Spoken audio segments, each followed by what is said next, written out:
So you got this white and these spirit wolves. And a white backed up by spirit wolves is not a pretty thing. Because all these guys are lunar. And especially in the original game, where you cannot oppose them from doing their Frozen Doom shenanigans, whites in the dark are very difficult to deal with. Because of my changes, this fight has gotten significantly easier, but it can still be a bit of a bear for an unprepared party. But I'm a prepared party, so we'll be fine. Especially since I just cast Versus Necromancy on everybody. Rank 9. He might still be able to land Wall of Bones on us, but it's a lot less likely. White is another monster that I would like to make an upgrade of. And unlike other things that would be like too much of a stretch, you could easily call an upgraded white a lich, I think. You suck, white. I think I should probably kill the wolves first, or should I kill the white first? Decisions.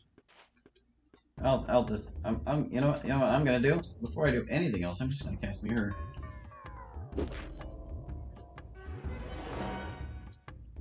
Now he'll never get me with his Wall of Bones.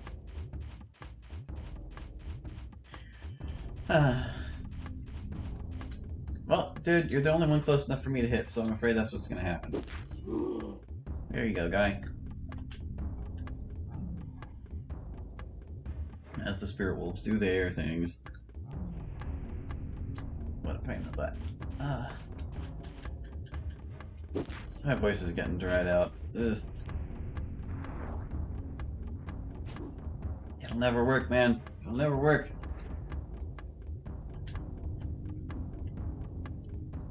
I wonder why the spirit wolves are having such a tough time. Maybe we're on a bad part of the sundial for, or rather the month cycle for lunars.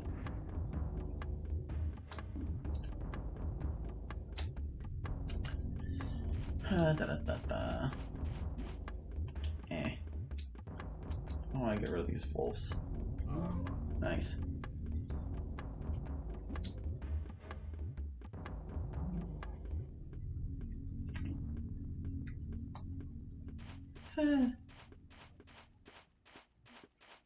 Trot on over. If I cast Brilliance, maybe Rada, or no, maybe Brenna will be able to get off her fear move, her Aura of Wrath. Yeah, that thing.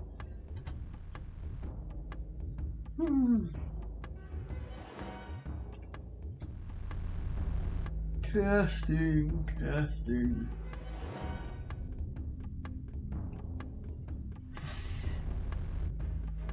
One thing I'm thinking of doing in the next version of Aidyn Plus is to restore the moves that debuff to hitting multiple enemies again, like Stupidity and whatnot.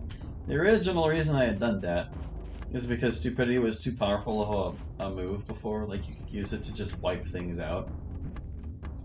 But I think that might be something I can mitigate by other means. It was something that a Reddit goer named Fishbane0 already attempted. His solution to the problem was to make it so that all enemies have at least 21 intelligence, because that way, no matter how high you push your Stupidity spell, the enemies can never be crippled and paralyzed by it. But I don't think you need to go that high. Like, I mean, you have to do that to guarantee it'll never happen, and that's fine for enemies that don't use intelligence. But, for example, like with a problem I mentioned with the crab people earlier, I had given them 20 intelligence because they were so dumb before, but it actually made them too good at casting spells. Their reliability for casting skyrocketed, and their damage did too. So giving them that much intelligence was kind of a problem. But you could push things pretty high and still have it not be too big of an issue. Like, for example, if an enemy had 17 intelligence, you would need at least rank 9 Stupidity to paralyze them. And I'm pretty sure you would also need rank 9 Wizard. That's something I need to test But if all the debuffing moves work the same way, then that statement is true. Because whenever I was originally testing the Cyclopses with Debilitation, I checked on the hero status screen after they had cast it to see how much it lowered, and it did not lower their stats by the rank of the spell that I had given them. It lowered them by the amount of their wizard rank. There was something like, they had rank 5 Debilitation and rank 2 wizard, and our strength was only reduced by 4 because their wizard rank did not match their spell rank. Oh, we got some goodies.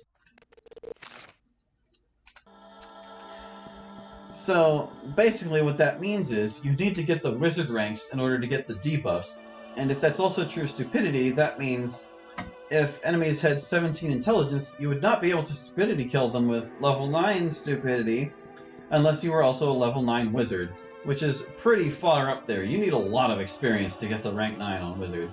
So anyway, this room seems like a dead end, and it's like, oh, why would I come here? There's no point. There's actually a totally hidden door somewhere around here. Where is it? Where are you, hidden door? I know you exist. There it is. And this spits you out in this corner of this pentagon. But we're not going this way.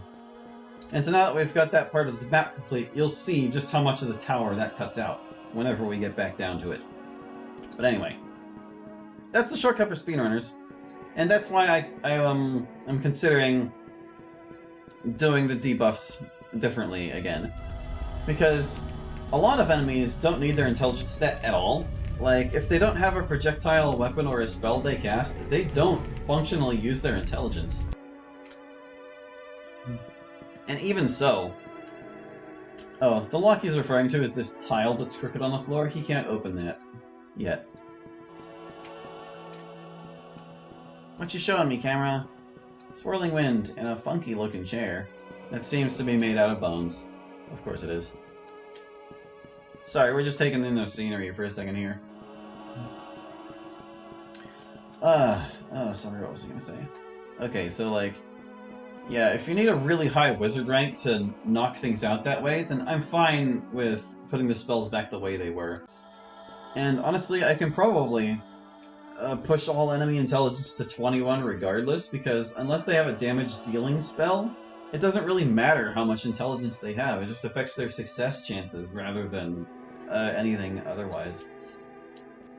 So I could probably push the crab people to 17 safely, as well as other damage-dealing monsters, give other ones 21 so they can never be stupidity killed. And that wouldn't be an issue anymore. It was never really an issue with debilitation, because monsters are usually so strong that they have more than 20 strength by default. There is something more to this room. Like, here, if you look at this map, you can see it's just kind of making a little magnet shape. There is a secret passage through somewhere. I think it's back in this room. Back in this room here. Yeah. Yeah. Shamsuk has this crazy freaking projector thingy, and you can see that very mysterious portal over there.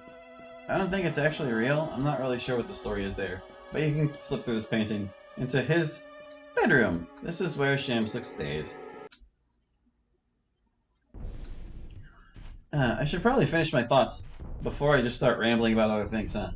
So basically, stupidity can be compensated for with enemy intelligence, and it wouldn't affect the gameplay too much, so I'd be fine making those changes.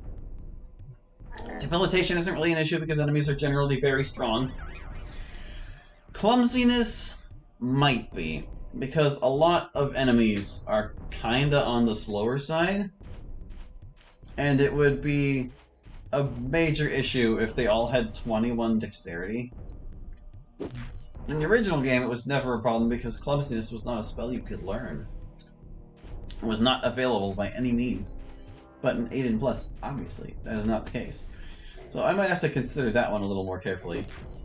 And I might even leave that one at just single targets, because dexterity is such an important stat and it's so broken. Well, it's not broken, it's just...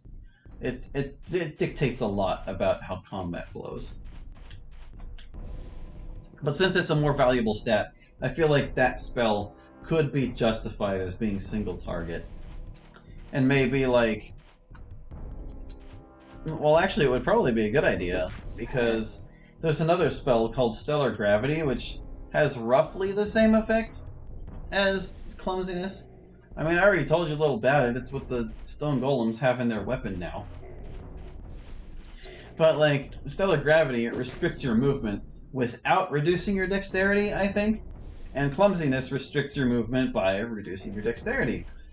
And they're both kind of the same spell as it currently stands, because they just have similar effects. But if Stellar Gravity were unleashed such that it could affect all opponents, but they were still able to move as frequently, then that would differentiate Stellar Gravity from Clumsiness. And Clumsiness would be probably the better of the two spells, because it restricts the actions as well as the movement. But it would only be a single target, so it wouldn't necessarily be more valuable. Don't mind me pontificating about game balance.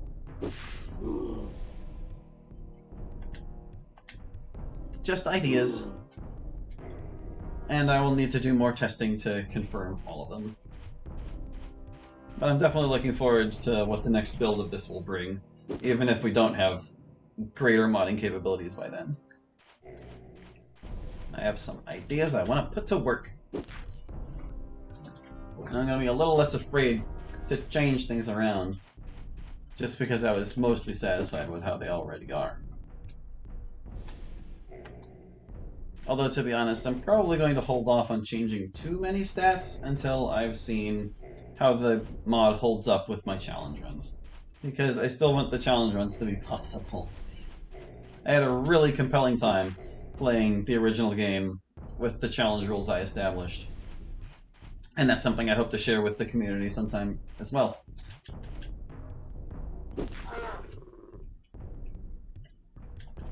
Well, we gotta see what's what. We gotta see how it holds up. This playthrough was not meant to be super challenging. We got a reflection belt, guys. That's another rare drop-off of zombies. That's like a 1 in 100, too. Who wants a reflection belt? Let's see. You, what do you have? What are you wearing? You've got the belt of teleport. You've got belt of life. You've got the merc belt. Okay, we're gonna give you the reflection belt. This item is not normally available until the absolute end of the game, which means it's basically worthless by then. It's got mirror in it, which is nice, and it resists magic by 25%. But you don't get it until like the Dragon's Den, and that's like your second to last stop before the absolute end of the game. Who wants the solar ring? You want the solar ring? You've already got the photosynthesis ring. I'll give it to Bran. Yeah. Oh, we can probably equip this ST gem too. Who wants the ST gem? You? What are you already wearing? You're already wearing one. As are you. More damage. You can have the shield limit. Oh, you've got the thing that increases your intelligence. No, I want you to have that. Okay. Nobody can use the shriveled heart. This used to be called Elishiva's heart. Or no, Heart of Elishiva, I think is what it was. But I just renamed it Shriveled Heart because Wraiths can now drop it. Spoilers. It still has the same effects though, but regardless, only Lunas can use it, so it's useless to my party as it currently stands. Why am I poking around my inventory? Nothing's gonna change here. Shamsik's bedroom. Let's see what he got. He is clearly ahead of his times because he has a toilet. This is the only toilet in all of Aidyn. Isn't that something? And look, he even has like a little guard so his undead people can't look at him doing his business. Over here, he's got an undead fish. Hello, fish. Whoa, scary fish. I'm not, this is just a table. It's not too remarkable. Got a little chair. I don't know who these people he has pictures of are. And I kind of feel like that thing in the middle of the table is not supposed to look like that. Like maybe they forgot to trim off the sides of their PNG there. Got a little bedside table that's too far from the bed to be of any use to anyone. Oh, and there's his skeleton in the closet. There's this one lone skeleton in his closet. that is actually mandatory to defeat. Yes, here's another skeleton warrior. Or wait, no. This is not skeleton warrior. This is actually just a regular skeleton. Just like we saw outside, casting wall of bones. Screw you, skeleton. You exist. You will cease to exist. Yeah, swoosh. Yeah, whatever, I don't care. Oh, he gets to swoosh again because of lazy. Not that Rada could have stopped him. Die! Fun times. I had to give skeletons a tiny bit of money because their drop chart is used for a couple chests here and there, I think. Here's another key that we need to advance. Or at least, actually I'm pretty sure we do. Come to think of it, I'm pretty sure we don't need that key.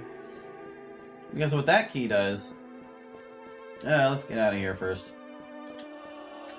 That key opens the passage that we could not open before because we were not good enough locksmiths. There's this big old library here. You can't read any of these books. Yeah, see, it takes you to this underground corridor where there's this random table, and the corridor just goes to the other side, which you could already access, and from here you just go down, so it's kind of pointless to find Shamsick's room, but it's a thing you can do. This floor is kind of still under construction. At least there are signs of it being constructed. That's a secret door, but we're going to take the obvious doors first. Oh, I shouldn't have gone this way yet. There's a secret here. I'll try to remember to show you what it is later. Da-da-da-da. I'm gonna have a look at this table. What's on this table? I don't think I've ever really looked that close. Looks like he's just got some placemats. Placemats on this table. Oh, let's go over here. Is this the secret treasure room? Yes, it is. There's some treasures with very low draw distance in here.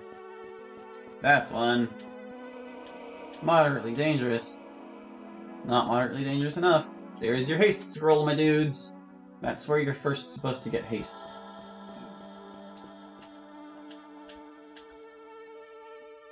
And in the original game, this is the only way you can get tap stamina. It's not a spell you can learn. You can find that wand here. He's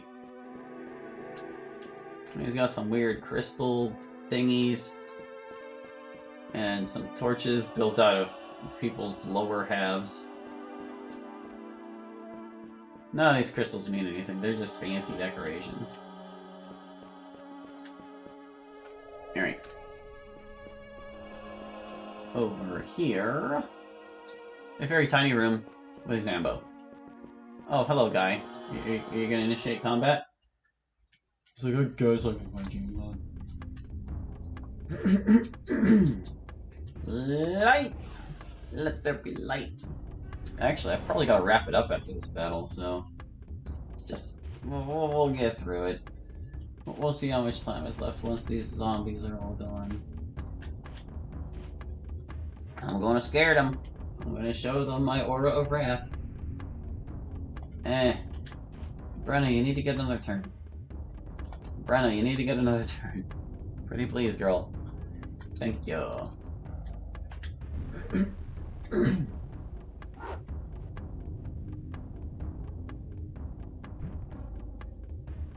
Yeah.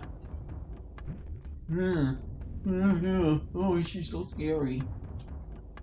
Scary Sundari. He just up and evaporated. I like it. Yeah, keep evaporating. They're doing it. They're all doing it. Oh, this one still wants to fight, though. Let me guess. You're the leader. This is what we do to leaders. Big hammer. Aw, man. One more turn, and we could have gotten all 4 zombies. They're not gonna run. I want the 4th one in here before I cast. I'm only gonna cast it once. I'm gonna be lazy. Take your turn, zombie Christ. Yeah. Okay. Oops, dang it. My bad. Brenna, you need another turn, dear. Okay, yeah, see, they're so slow. They're so slow it didn't matter.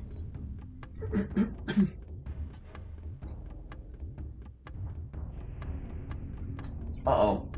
We got a straggler out there. The other three are afeared. Rita, go get him. You have the highest chance of insta-killing him.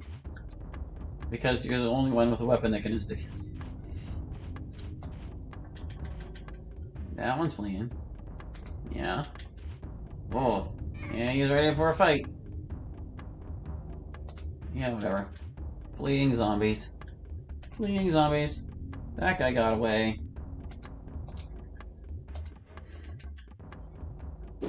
Fleeing zombies or freezing zombies? You decide. Oh, he didn't freeze. Ready, you gotta hit him again.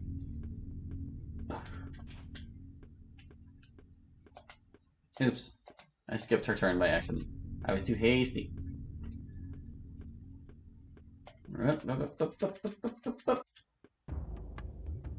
Oh, you didn't freeze. Still. Well, this will kill him for sure, so... There we go. And sure enough, we are out of time for this recording session. So, we will pick this back up later. And it'll be a good time. We'll go through this door and see what other horrors await in Shamsuk's Tower. Thank you for watching, and I will see you next time.